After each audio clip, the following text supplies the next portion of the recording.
Hello, bonjour tout le monde, bonjour les amoureux de la céramique. Vous vous intéressez vraiment à la céramique?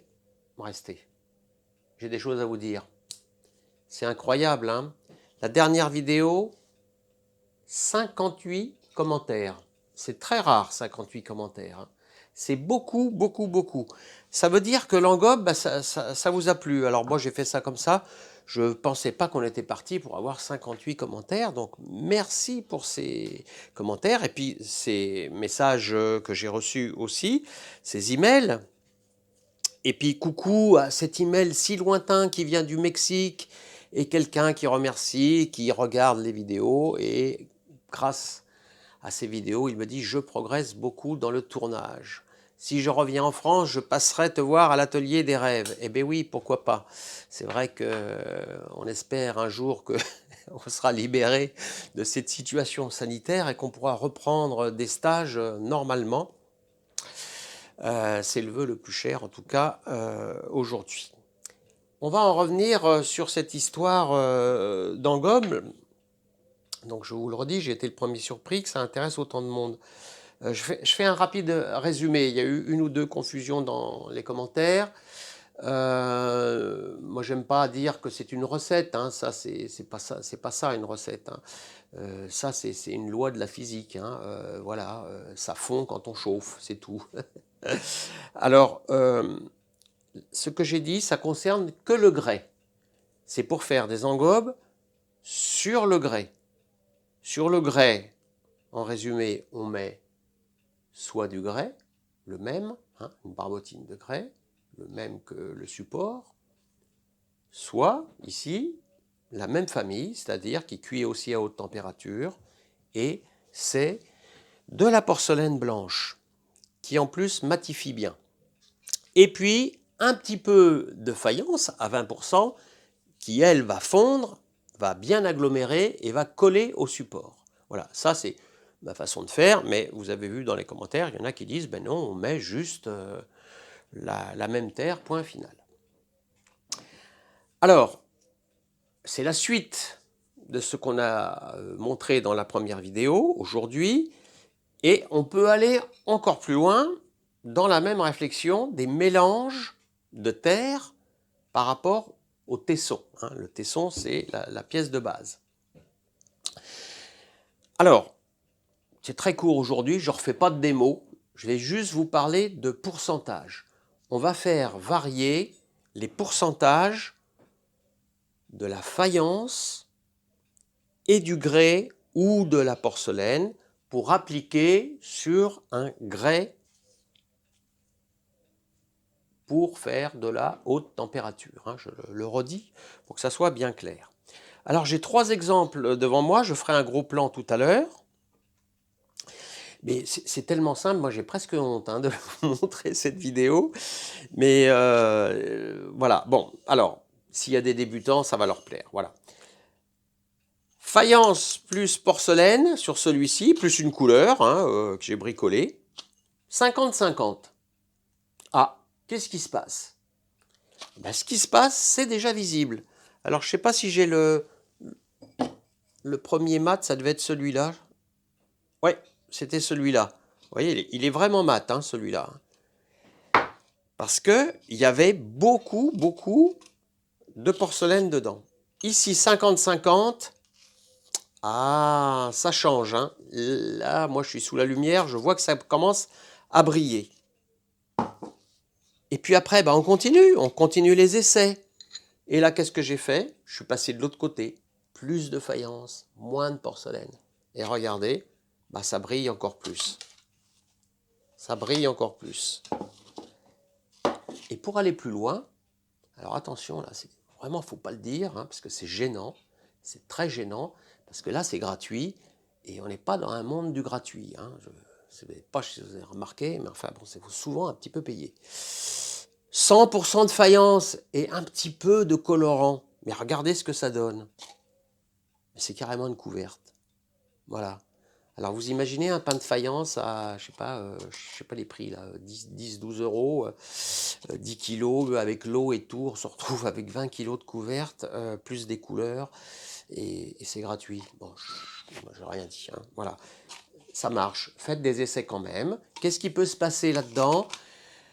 Les inconvénients qu'il peut y avoir, alors oui, il n'y a pas d'effet, hein. Si vous cherchez des effets, des cristaux, des choses qui vont commencer à couler avec des nucléations, des choses comme ça, c'est pas la peine. On reste quand même dans la famille des engobes, hein, c'est-à-dire des couleurs crues, des couleurs nettes, sans effet. Sauf qu'avec de la faïence, même au pinceau, ici c'est appliqué au pistolet, et bien ça fait une couverte. Essayez plusieurs types de faïence, ça peut peut-être être plus mat avec certaines faïences que d'autres.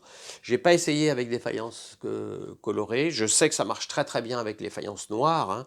Ça fait des super noirs, ça peut faire des miels selon les couches, mais ça, pour avoir ces effets-là, parce que c'est quand même des familles des effets, ça, c'est uniquement le pistolet d'application de l'émail qui va vous permettre d'avoir ces effets-là de couleur quand on a une faïence qui est colorée. Voilà ce que je voulais vous dire aujourd'hui. Merci pour tous ces commentaires, encore une fois, ça fait vraiment vivre la chaîne. Et puis, c'est aussi pour moi, des fois j'ai un peu l'impression que c'est un peu dans le vide ce que je dis, parce que c'est vrai, là, il n'y a pas de public, il n'y a personne. On voit que les gens regardent, hein, on voit des nombres de consultations, mais je me doute qu'il y a aussi beaucoup de gens de passage, simplement, qui regardent et puis qui passent à autre chose, et c'est normal, et je suis le premier à faire pareil sur YouTube. Voilà, pour l'instant, je crois que tous ceux qui vont vouloir faire des essais ont de quoi s'amuser. C'est pas en semaine, hein, c'est en mois et en années, hein. Avec ça, vous pouvez, plus les colorants, vous pouvez faire énormément de choses, hein, énormément de couleurs.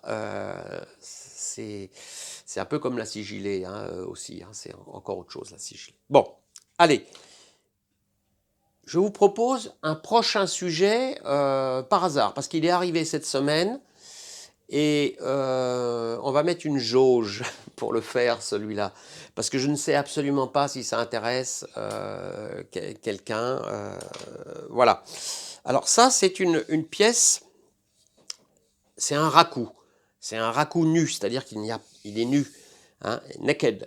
Il n'a pas d'émail dessus, mais bon, il y a une façon de faire. C'est pas un cours sur le raku que je vais faire aujourd'hui, parce que le raku, malheureusement, moi, j'ai plus jamais d'inscription. J'en faisais dans le temps, là, mais il y a tout ce qu'il faut à l'atelier des rêves pour faire des beaux stages raku, mais c'est plus à la mode. Bon, c'est comme ça. Le raku, ça a des inconvénients, c'est qu'on stresse les pièces, on les sort quand elles sont à environ 900 degrés. C'est brutal pour une sortie de four, avec des pièces qui sont... Ben ça, c'est quoi, hein? C'est du grès, mais sous cuit, hein. On est encore dans la famille un peu de la faïence, hein. Donc, quelquefois, il y a de la casse. Et puis, si vous regardez, puis que vous tapez le mot Japon kintsugi, vous verrez que les Japonais, eux, dans le temps, ils réparaient les pièces, ils les recollaient. Et surtout, ils montraient la réparation. Un petit peu comme quand on restaure des livres anciens, hein, à la BNF, c'est ce qu'on fait. Quand on restaure des livres, eh bien, on montre les restaurations, hein, on recolle sur des supports, mais on n'essaie pas de refaire à l'identique. Eh bien, ça, c'est ça, voilà. Alors, regardez, je ferai un gros plan tout à l'heure avec ça en plus près. Vous voyez, c'était cassé, fêlé comme ça. Eh bien, la fêlure, on la montre, on la décore, et en même temps, ça a un but de consolidation, hein, ça s'est recollé et on a montré en or la partie qui a été réparée. Alors, moi, ce que je vous montre, ça va être encore quelque chose qui va en faire rire certains. C'est pas du tout, et j'en suis désolé pour nos amis japonais qui ne nous regardent pas, qui ne parlent pas le français, de toute façon, ça ne sera pas la méthode japonaise. Par contre, l'effet final, il est quand même assez bluffant, hein. Ça sera une méthode Jean-Luc Benoît et ça coûtera pas un kit Kintsugi, ça coûte à peu près dans les 80-100 euros. Non, là, on va s'en sortir pour moins de 10 euros, ça va marcher. Donc, si jamais ça intéresse des personnes, mais je ne vais pas le faire pour une ou deux parce que ça ne sert à rien, on va dire. Voilà.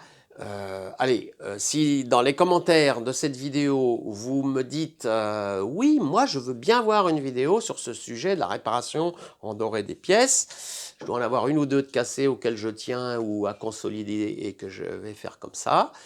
Eh bien, vous me le dites simplement, je vais compter les commentaires qui voudront cette vidéo sur ce sujet. Et s'il y en a 20, eh bien, c'est promis, on la fera dans un avenir prochain.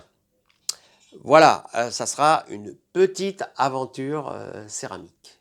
Je vous souhaite le meilleur, portez-vous bien et à bientôt pour ces nouvelles aventures céramiques.